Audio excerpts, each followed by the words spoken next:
DMke sme našli punč, ktorý ideme otestovať. Jedno je jablko, pomaranč, citrón. Jablko a čierna rybezla. Takže jablko a čierna rybezla ide prvá. Také husté to je. Má to aj peknú farbu. Veľmi peknú farbu to má.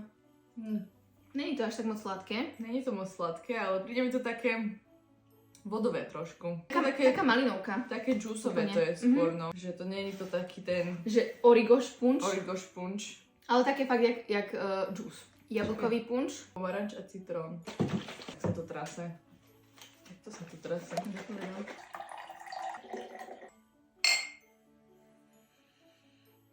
Tento voní lepšie. No mne tento viac chutí. Aj mne. To bol fakt úplne jak džús. Áno, tento bol taký viac džúsoidný. A tento taký viac okorenený, viac... Ale tu sú tiež cítiť akože tie koreniny, že fakt to chutí jak ten punč, ale je to také ale viac viac vodové, ale to chutí lepšie. Takže kúpiš si z DMky punč. Tento rozhodne nie. Jablko, čierna rybezla nie. A tento jablkový. Pomarančový a citrónový. Áno.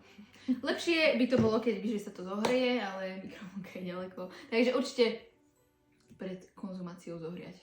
Alcohol free.